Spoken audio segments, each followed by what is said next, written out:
Yes, Kenya. Tamu sana, tamu sana, tamu sana, yes. Rigathi Gachagua made some remarks today, remarks that are going to inform the basis of our analysis right now. It is true, we are having a problem in paying salaries and disbursing money to counties because the handshake regime looted everything. Everything is finished. DP Gachagua. That's regarding Gachagua today, and it's just confirming that there is nothing left in the treasury. Uhuru Kenyatta, Raila Odinga looted everything. That's regarding Gachagua. Some few months ago, in February, about 2 months ago, William Ruto said this: my first assignment the last 5 months was to consolidate and stabilize the economy of our country that had been battered by reckless borrowing and unnecessary subsidies. That is why today the economy of Kenya has stabilized. William Ruto, 24th February 2023. 2 months ago, William Ruto was saying that his government has stabilized the economy. Today, Rigathi is saying the country is broke, there is completely nothing. The economy is battered. You are seeing these two leaders talking different languages. In this video, I want us to dig deep into this story for Kenyans to know the games being played behind the scenes.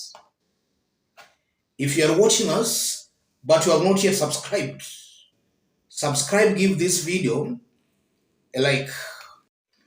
Where is the truth here?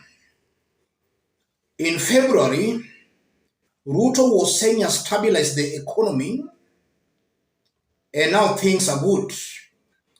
And even Rigathi Gachagua himself was quoted on several occasions saying on how the economy had recovered. 2 months down the line, you are seeing they're saying that the economy is battered. Nothing left. What are the games being played here?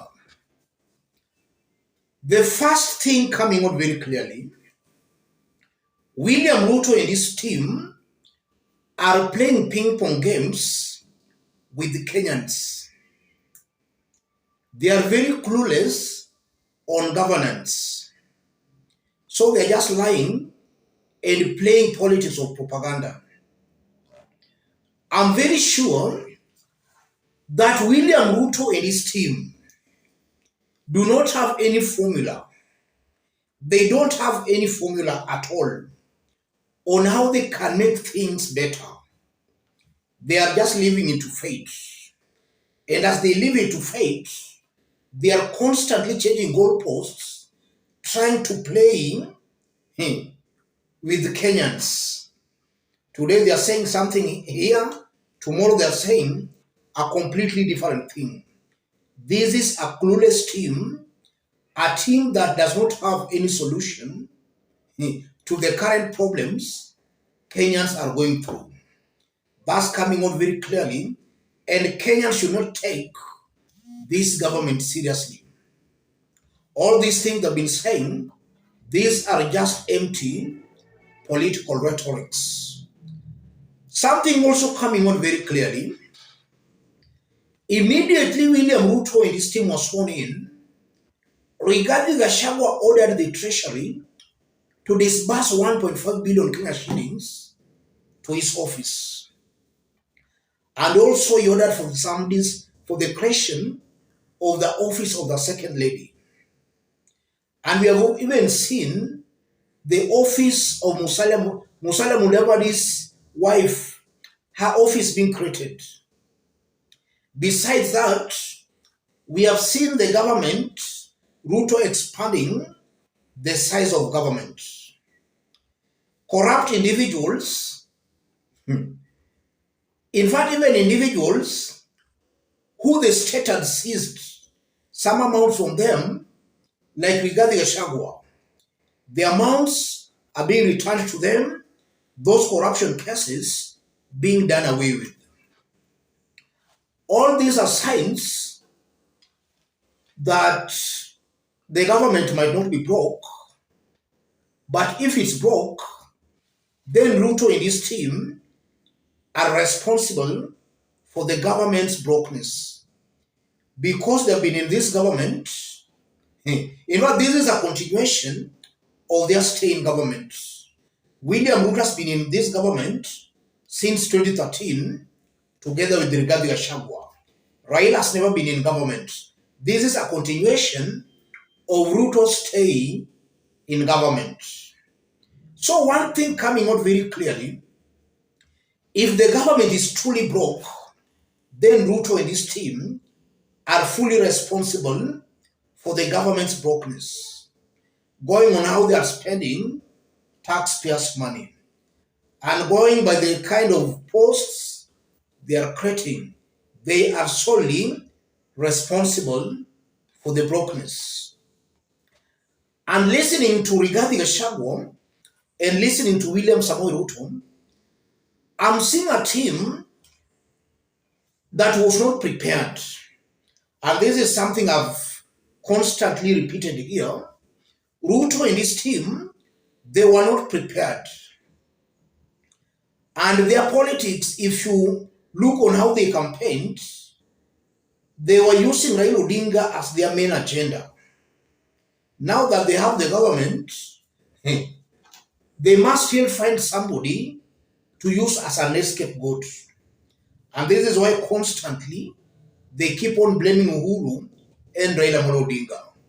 It's high time Kenyans should be very firm, should demand of these leaders to resign, because it's obvious now they can't do it. They have been defeated. They can't do it. They don't know how to run the country.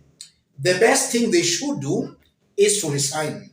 If they cannot resign, Kenya's patriots should demand for the resignation of Ruto and his team. Because looking on how things are unfolding, I'm very sure that in the next 2 months, Kenya will be in a worse off situation than it is right now. In fact, things are only going but to worsen. Things are not going to improve.